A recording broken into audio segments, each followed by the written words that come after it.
everybody, thanks for joining me for another one-man review. Today I'll be taking a look at the brand new release by Glacier Bay Books, Mothers by Kusahara Umi.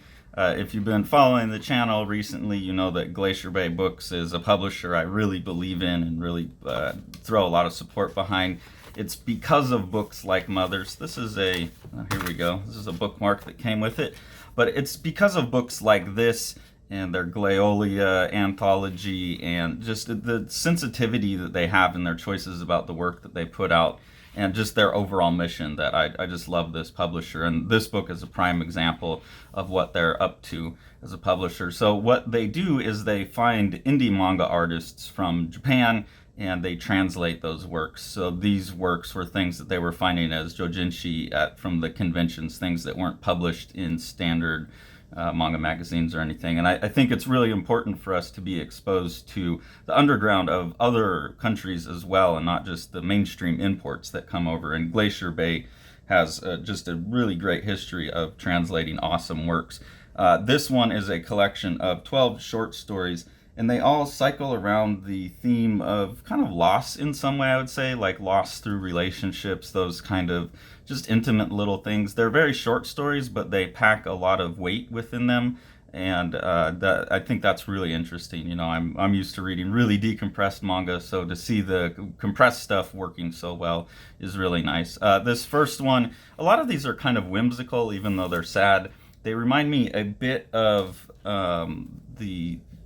what's that book called? I'm gonna forget. The Nagabe is the artist but it's like this like cute little, the girl from the other side is the series I'm thinking of. So it reminds me a bit of that with like the broken lines and the cute kids with the animals, but it doesn't have that same like uncomfortable undercurrent of possible pedophilia or something that Nagabe's work has for me. So I prefer this quite a bit better. There's a tenderness in all of this. So this one's just a story about a bear telling, you know, why this rock matters to him. I'm just going to go through and kind of give a little peek of each one of the stories because this is a new book and I really want people to go out and get it. This, just so you get a sense of the type of stories that we're dealing with in here. This story here is a story about a kid who grows up, a man who grows up with his mother when he's a child being very overweight and she keeps getting bigger. And so he gets a phobia about bigness as he grows up, and he'll start to see his mom, like they see a whale or they see a big mountain, and it kicks off his phobia. Those kind of just like quiet little personal battles. This one's hard to talk about without kind of giving away what makes it so interesting, but it's a spin on the Red Riding Hood story, and I think there's a really interesting take on that. Her relationship with her grandma and the wolf, I think, has a really interesting spin on that, and I'll leave it at that.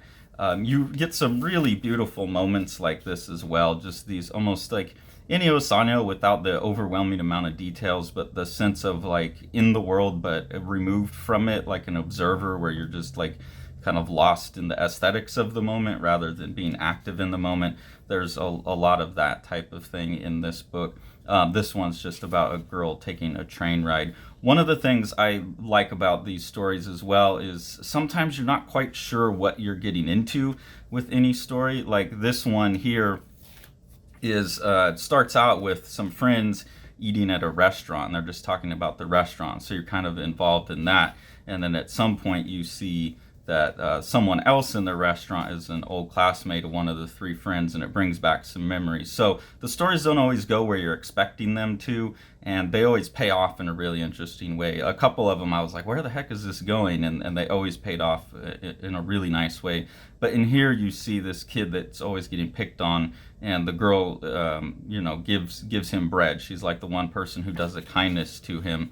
And you see a few pages later when they're meeting later in life at this bar, just this moment, you know, this ability to capture a moment between two people, even though it's a static, I don't know, it's not the most impressive drawing, like within the context of the story, you really get this sense of how these two lives have cycled back and touched each other much later on, and how that moment really stuck with him. So it's that kind of quiet stuff all the way that's really, really nice.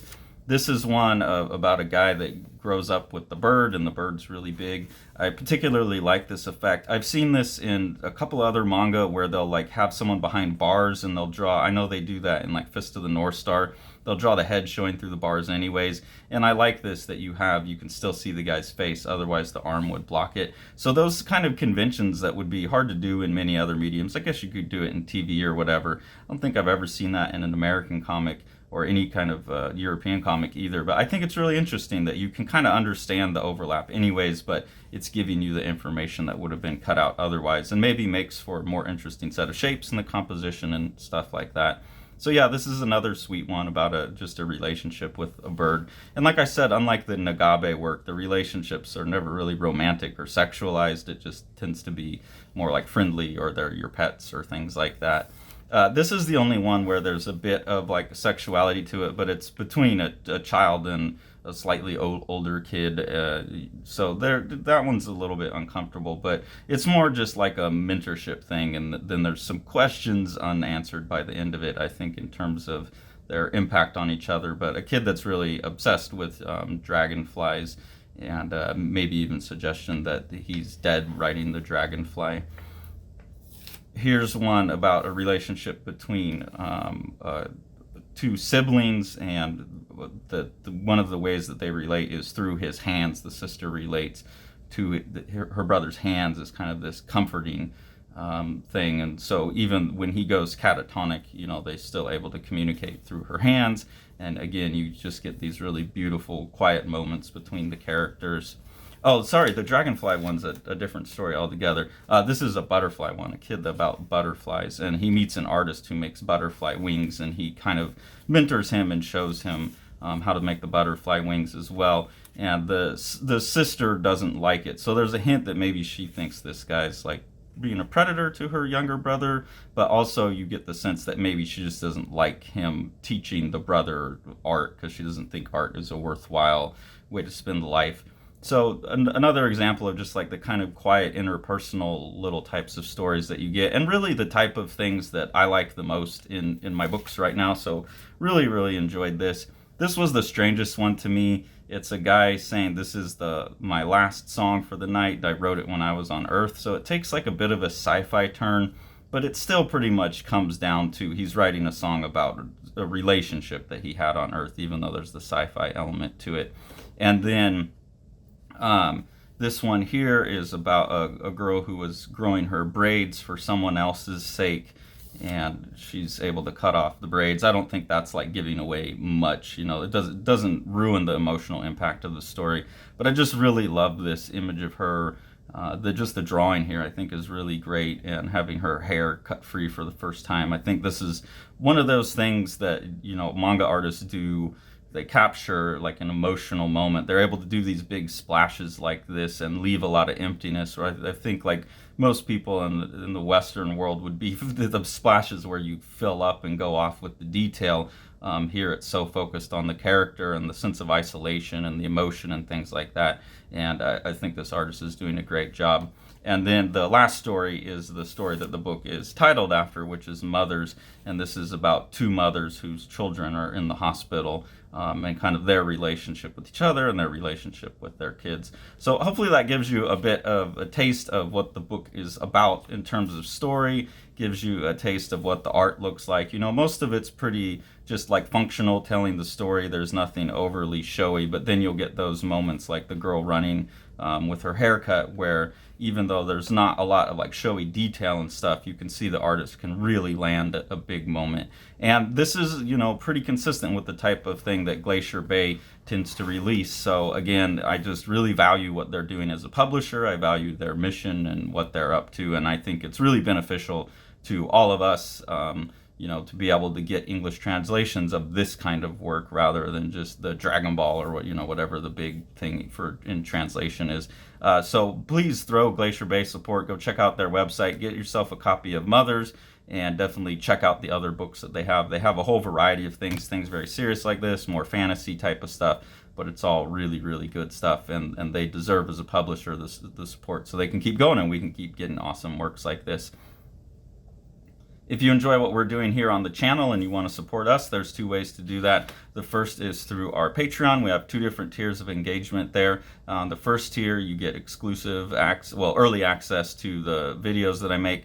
And then you also, at the second tier, could get exclusive previews of the graphic novels that Sean and I are working on, as well as the ability to vote on what happens in our ongoing webcomic experiment, Pranay Day. So any of the money that we make from Patreon just goes into helping us buy the books that we review. That allows us to keep the channel going, put some money in some other publishers and creators' pockets, and that's really appreciated. If you want to support Living the Line itself, the best thing to do is buy some of the books that Sean is putting out through Living the Line Publishing. So we'll go ahead and take a look at one of those now. Plaza by Yokoyama Yuichi. This is translated by Ryan Holmberg and is very large for a manga, so that's a really cool feature of this book, this standard manga size. And this is just a 200 some odd page representation of what Yokoyama Yuichi thinks of the Carnival parade, and he's just made this like relentlessly loud and rhythmic book that pushes all kinds of amazing boundaries of what comics and manga are, and we could not recommend this book more.